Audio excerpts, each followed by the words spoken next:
Yeah, ladies and gentlemen, good morning. Tere hommikust.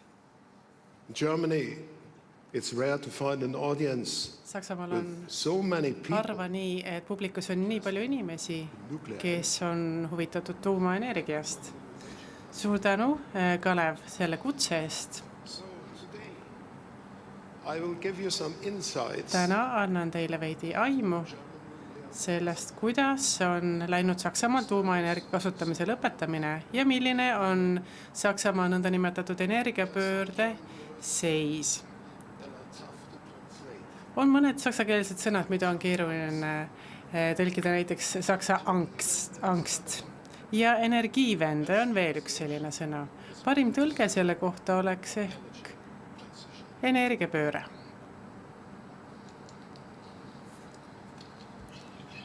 To understand what is going on, Mõistmaks, mis toimub, on vaja kasutada suurepärase saksa luuletaja Goethe abi. Mõistmaks, mis selle energiapöördega toimub. See siis oli asja tuum. Goethe's Faust. Hüüab Goethe Faust hämmastunult, kui puudlist saab Mephistopheles.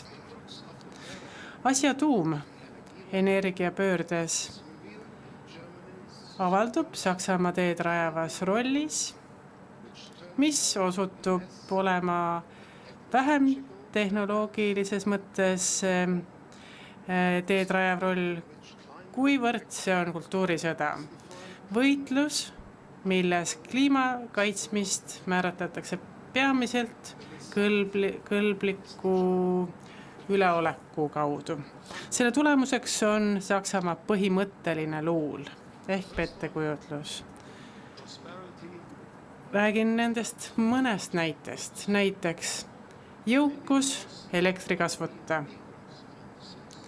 Paljud arvavad, et on võimalik kasvada ka rohepöörde kaudu. Järgmine pettekujutlus on see, et Saksamaa on kõlbluse mõttes teerajaja kliima kaitsmise vallas. Järgmine see, et Saksamaa enda tuumaelektrijaamad lammutatakse, aga ostetakse tuumaenergiat naabritelt. Saksamaal on ka 20 uut gaasijaama, aga gaasivarude uurimist Saksamaal ei toimu. Sellegi poolest oli Saksamaa tuumaenergiaga alguses kõik väga palju lubav. Mina töötasin tuumaenergia valdkonnas juba aastast 1974, olin selle kõige juures. 1955. aastal tegid poliitikud, teadlased ja tööstusvaldkonna esindajad ühiselt pingutusi selleks, et võtta rahumeelselt tuumaenergia kõigest 5 aasta jooksul kasutusele. 1970. aastate lõpuks oli võrku ühendatud kokku 10 tuumaelektrijaama, mille kogu võimekus oli 9000 megavatti. 6 tuumaelektrijaama, mille kogu võimekus oli 8000 megavatti, olid ehitamisel.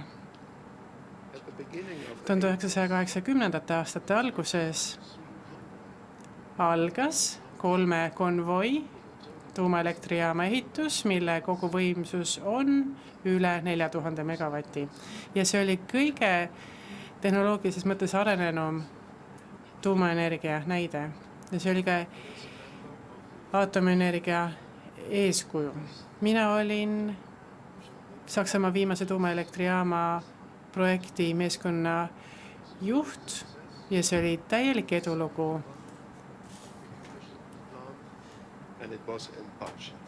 Pärast 7 kuu möödumist võtsime tuumajaama kasutusele ehitusalguses siis ja olime ka eelarves kenasti.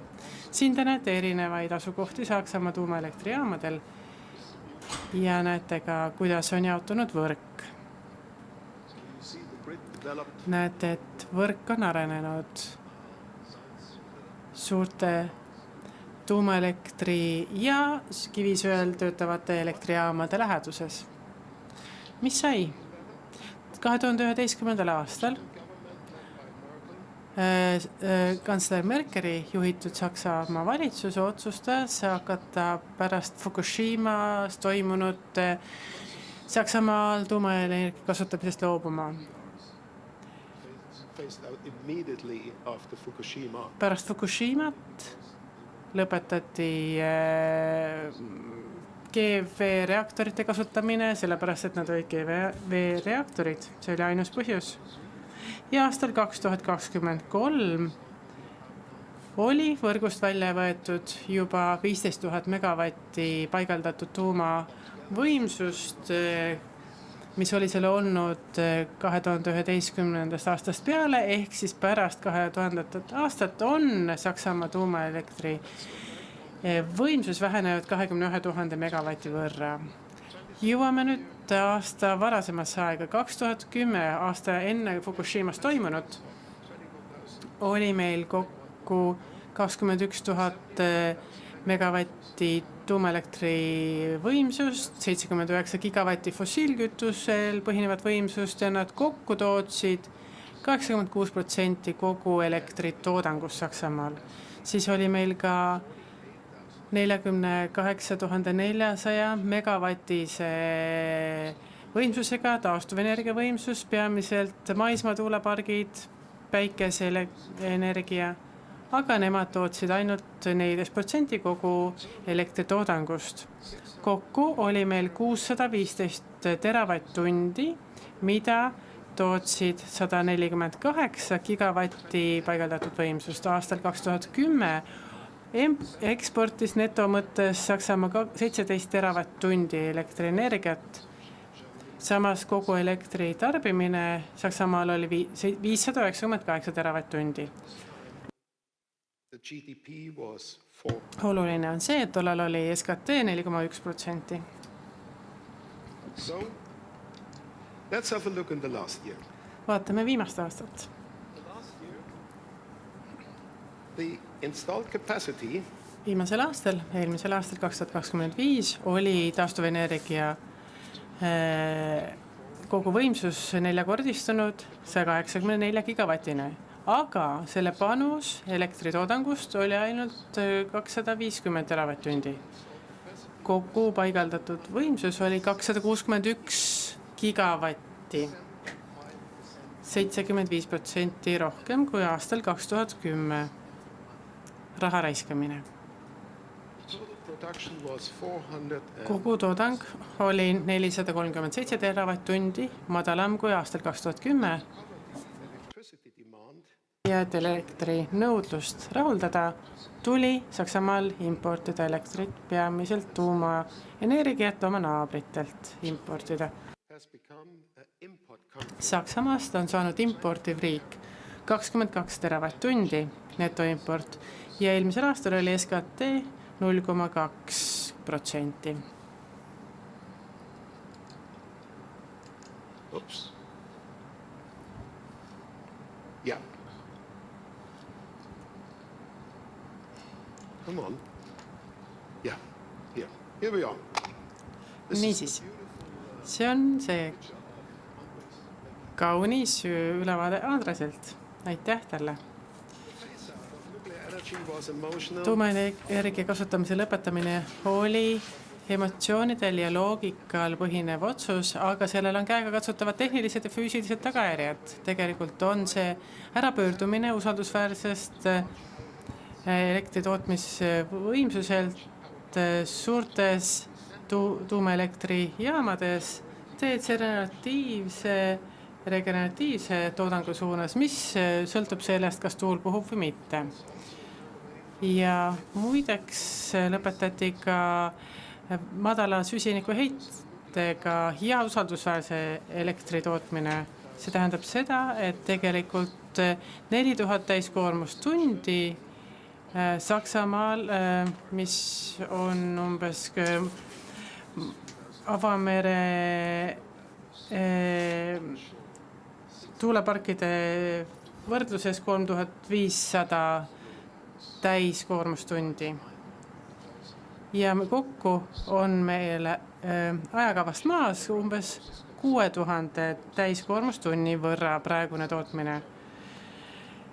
Elektri tootmine toimub peamiselt Saksamaa lõunaosas, nagu te näete, siis tuulikud muidugi on põhjaosas, kus puhub tuul, kus on meri. Praegu pole piisavalt kõrgpingeliine, sellepärast et kõrgpingeliinid paiknesid tuumaelektrijaamade ja kivisöel töötavate jaamade läheduses võrkude koridorides, nii et meil on vaja neid elektriliine transportimaks põhjapoolsetest tuuleparkidest elektrienergiat lõuna piirkondadesse, kus varasemalt käitati tuumaelektrijaama. Te näete, milline on jaotusvõrgule see tuumaenergiast kasutamise lõpetamise mõju olnud.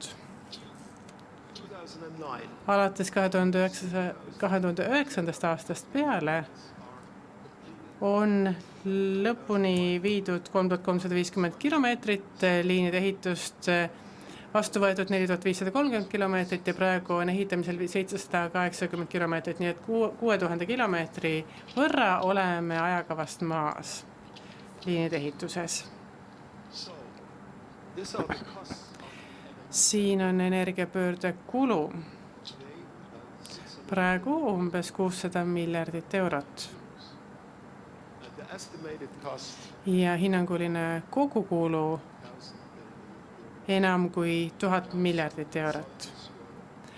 Osad konsultandid räägivad 3–4 tuhandest miljardist eurost.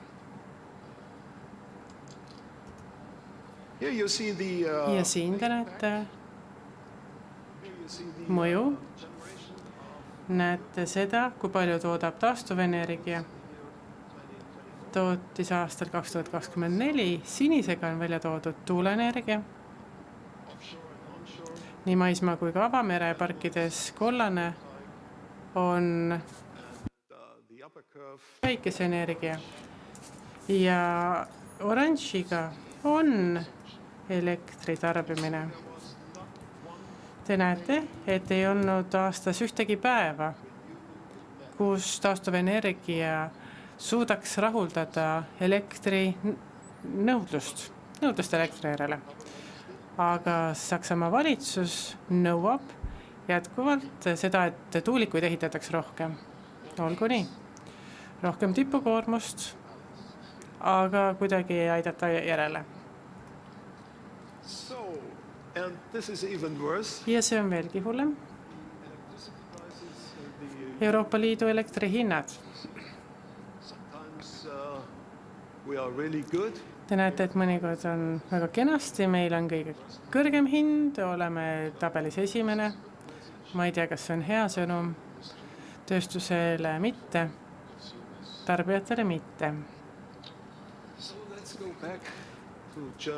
Ja vaatame nüüd Saksamaa põhimõttelist pettekujutlust taas. Kas Saksamaa on kliimakaitse valdkonnas teedrajaja? Üldsegi mitte.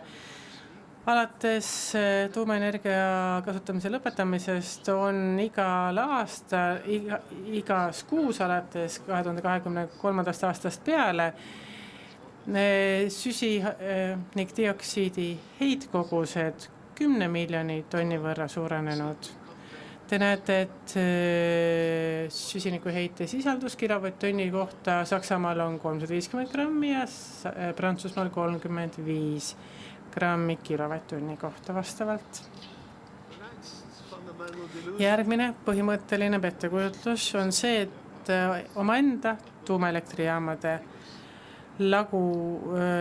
lammutamisega tegeletakse, aga ostetakse naabritelt tuumaenergiat. Siin te näete, kuidas õhiti Philipsburgi tuumaelektrijaama jahutustornid. Mina olin mõlema üksuse projektimeeskonna liige. Sel hommikul, kui jahutustornid õhiti, istusin oma abikaasaga hommikusöögi lauas ja kuulasime raadiot. Minu abikaasa töötas tollal samuti selle ettevõtte heaks, eriti jahutustornidega oli seotud. Ja meie võtsime seda kui Talibani toime pandud pudakujude õhkimist, mida nad tegid Afganistanis. Me vaatasime seda tegevust vastavas võtmes. Selle tulemusena on 2024. aastal Saksamaa importinud 19 000 gigavatt-tundi tuumaelektrienergiat peamiselt Prantsusmaalt ja teistelt naabritelt. Küsimus nüüd, kas Saksamaal on tegemist uue tuumaenergiaga? Nõndanimetatud tuumaenergia seadus, uute jaamade ehitamise artikkel 7, seda on muudetud 6 korda. Seda võib muuta taas. Aga tegelikult, kui on seda juba 6 korda muudetud, võib seda 7. kordagi muuta. Ja huvitav on see, et tegelikult pole keelatud ehitada uusi tuumaelektrijaamu soojatootmiseks ja mitte ärilisel otstarbel elektri tootmiseks. Nii et kui me nüüd paneme näiteks selle mingi keemiatööstuse rajatise kõrvale, siis on see justkui selle rajatise kompleksi osa ja me toodame seal elektrit mitte ärilisel otstarbel tarbimiseks. Ja siin näete, kuidas on meie lood kaugküttega, kus kasutame püsivenergialahendusi. Soojusvõimsus Saksamaal on 71 gigavatti, 6 miljonit kodu kasutab kaugkütet ja kulu võrreldes näiteks Põhja-Šveitsiga, kus samuti on kaugkütte tootmine tuumaenergia põhine. Seal tuleb süsinikuheidet vähendada. Kuidas seda teha annab? Kas on võimalik toota soojust, aga tuuliku abil? Minu meelest mitte. Kas see läheb juba liiga pikaks? Ei, me tegelikult jõuame juba sinna, mis siis ette annab võtta. Mida siis annab ette võtta?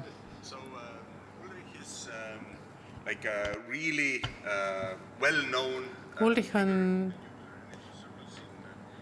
Saksamaa tuumaenergia ringkonnas teada-tuntud tegelane, aga Saksamaal ei ole ühtegi tuumaenergia ettevõtet, kes sooviks uut tuumaenergia jaama püsti panna, välja arvatud mõned eestlased, kellel on Saksa juured. Ja see olen mina. So after many months of visits ja pärast kuudepikkuseid külastusi Saksamaale ja olukorra tundmaõppimist ja seda, kui ma sain endale Saksamaalt suurepärased sõbrad, Janus Volk, ja me oleme kaasasustanud Fermi Deutsche Industriekrafti 50-50 osalusega ühisettevõtte Saksamaal, et tegelikult uus tuumaenergia oleks Saksamaal võimalik. Ja kas ma saaksin? Palun ka allkirjastamiseks vajalikku. Tommy, please come on stage. Tommy, palun tulge lavale ja samuti ka Markus. Ja pärast mõne kuu pikkust koostööd Soome Stedienergiaga, mis seda suurepärast tehnoloogiat arendab, mis võimaldab kaugkütte kulusid vähendada. Ja pärast mõistmist, et tegelikult on võimalik kaugküttereaktoreid Saksamaal arendada, teeme ka tõsiseid pingutusi, et see oleks võimalik. Me räägime nende inimeste, kes tegelikult neid elektriettevõtteid, põhivõrguettevõtteid Saksamaal konkreetsetes linnades käitavad. Me ei räägi siin täpselt, kes ja kus, aga me püüame tõsiselt ja me mõistame, et võimalusi on. Me ei hakka siin täpsustama, mis ja millal, aga me tõsiselt püüame. Ja me tõesti usume, et see kaugkütte tehnoloogia saab olema demoüksus, mis juba Soomes on osutunud suurepäraseks tehnoloogia näiteks. Ja Tommi, ehk räägid sina veidi Steady Energiast ja siis allkirjastame koostöölepingu. Tommi Newman, Steady Energy tegevjuht. Meie arendame Soomes ainult soojusenergiat tootvat tuumaelektrijaama, sellepärast et me usume, et see on võimalus, kuidas konkurentsivõimelist ja turupõhist tuumaenergia lahendust pakkuda. Me alustasime ettevõtte 2,5 aastat tagasi ja nüüd oleme arenguetapis, kus oleme ka homme korraldamas väga suurt tseremooniat Soomes, kus me hakkame oma pilootrajatist ehitama. See saab olema täiemahuline ehitus, kus on ka kivisöel põhinev elektrijaam kasutusel ja ma kutsun teid Helsingisse meie ehitusplatsile nii-öelda külla. Võtame 2030. aasta alguses esimese üksusega kasutusele. See on väga lihtne, konkreetne tehnoloogia, mida annab ehitada olemasolevate soojuselektrijaamade kõrvale ja see muudab sellega majanduslikult tasuvaks lahenduseks. Mul on hea meel rääkida teile seminari jooksul sellest ka lähemalt. Kiire kommentaari korras me saime teineteist tundma alles veidi rohkem ka aasta eest ja me oleme kaalunud seda ka Balti riikide lahendusena, aga tegelikult on meil kahjuks nii palju metsa nagu ka Soomes ja meil on vaja see mets kõik veel ära põletada. No, Soomes soovitakse võtta kaugkütte tootmiseks kasutusele tuumaenergia, aga Balti riikides ei ole see stiimul veel nii konkreetne. Saksamaal on inimesi rohkem kui metsa ja nad põletavad kivisütt ja seepärast on ka küttearved 2-3 korda Tallinnast kõrgemad. Ja Markus, mõne sõnaga, kust oled sina pärit, kas Mannheimist? Olen Mannheimist pärit tõesti, oleme kinnisvaraandaja ja oleme tegelikult, saime tuttavaks ja mõistsime, et tegelikult on hea mõte alustada tuumaenergia tootmisega taas Saksamaal. Tegelikult on Saksamaa ju suurtööstusriik, aga tegelikult on väga keeruline märgata, kus see tehnoloogia praegu arenemas on. Ma arvan, et on aeg muuta ja pihta hakata ja ma arvan, et see leping on hea alguspunkt, kus minema hakata. Kuni allkirjastame siis kiiresti.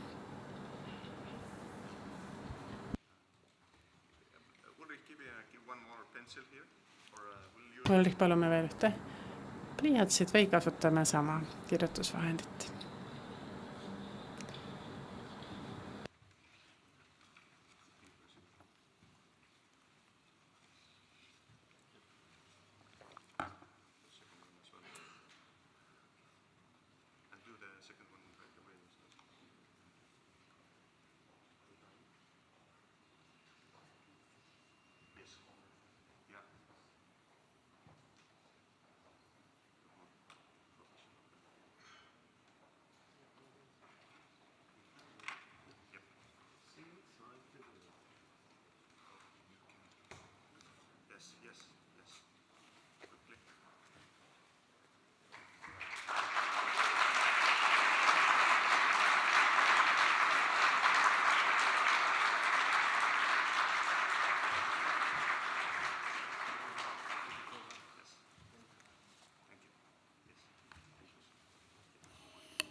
So, I just want to finish my presentation. Ja ma tahaksin nüüd oma ettekande. That was really amazing, you know, last year in Tõesti October. hämmastav, eelmise aasta oktoobrikuus, Kalev oli oktoobrikuus.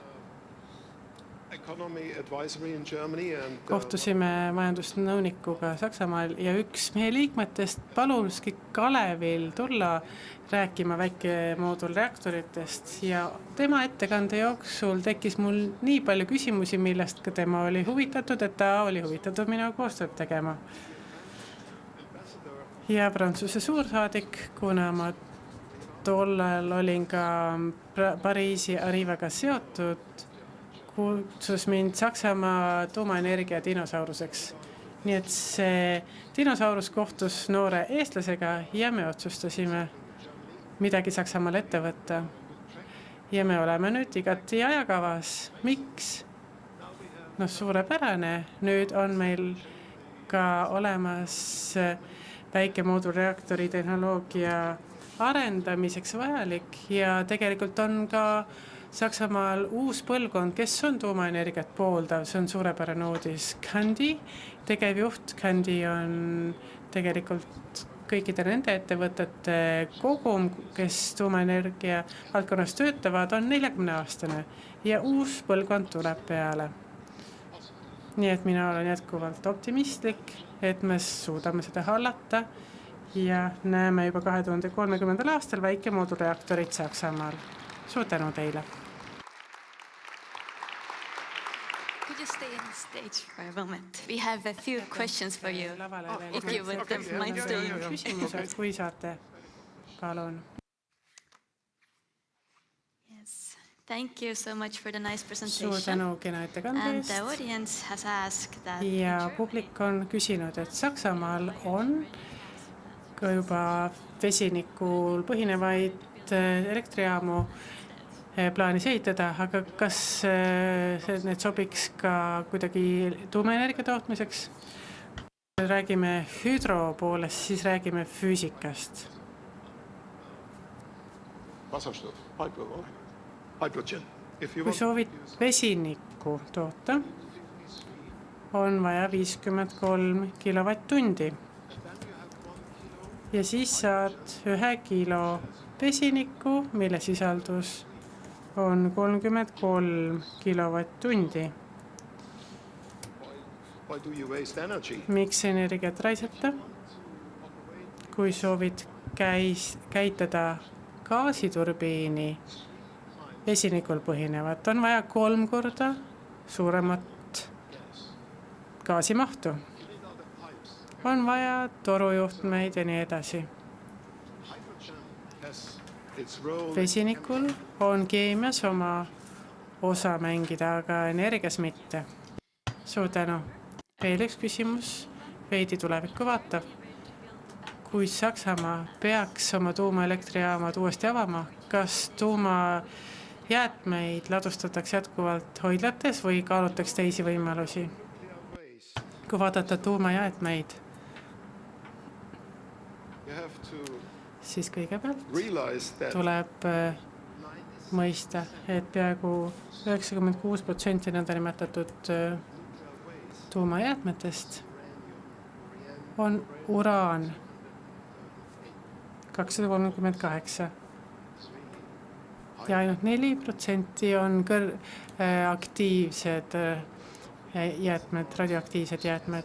Kui vaadata väikemoodulreaktorite arendamist, siis on ka sellised reaktorid, mis suudavad nõndanimetatud jäätmed ära põletada. 2 vedelikupõhised ja nii edasi. Nii et tulevikus ma näen, et jäätmete maht uue tehnoloogia peale tulekuga väheneb ja Saksamaal, kus on keerulised poliitilised protsessid, ei leita kunagi ladustamisvõimalust, kui niimoodi jätkatakse, sellepärast et 2014. aastal allkirjastati üks tuumaenergia lõpetamisega seotud leping ja selles lepingus anti kohustus lõppladustamise osas valitsusele üle. Ja alates 2014. aastast peale pole midagi juhtunud sellepärast, et rohelised soovivad tõeliselt, et see küsimus oleks päevakorral, pole mingit võimalust tuumajäätmeid ladustada. Aga kui vaadata Soomet, seal on ladustamiseks lõpprajatis olemas, Rootsis samuti saab olema. Minu arvates üks nendest rajatistest Saksamaal, mis on maa all, võib-olla 10-15 aasta pärast hiinlased või korealased teevad meile pakkumise ja ostavad need jäätmed ära ja põletavad uraani ära, mis jätkuvalt veel kuskil on. Thank you. Aitäh teile. Ja viimane küsimus. Oma ettekandes tõite mõned paljud suurepärased asjad välja, aga kokkuvõtteks, mis on kõige olulisem asi, mida Saksa tuumaenergia kogemuse kohta võiksime meie täna meelde jätta? Kõige olulisem on see, et energia mõttes pole tegemist ideoloogia küsimusega, vaid füüsika ja majanduse poolega. Ja veel üks õppetund on see, et tööstus ei peaks kunagi järgima nõnda nimetatud poliitika primaati. Peaks tegema seda, mis on ettevõttele või riigile hea, aga minu arvates saab järgmiste kuude jooksul tuleb välja minu üks raamat, mille pealkirja võib tõlkida kui põlvitades mõistuspärasuse ees. Ma ei süüdista rohelisi. 15% rohelisi parlamendis pole hullu. Aga sellise parlamendiga toimeda ei saa, kus kõik järgivad roheliste ideoloogiat ja see Saksamaal niimoodi läheb. Eriti Merkel oli kõige hullem. Ta tegi kõik valesti. Saksamaa allkirjastas Venemaaga gaasikokkuleppe, lõpetas tuumaenergia kasutamise ja nii edasi. Kohutav. Praegune Saksamaa on teie riigiga väga sarnane. Minu arvates on see suuresti ka Merkeli kinni pandud riik. Thank you very much. Suur tänu.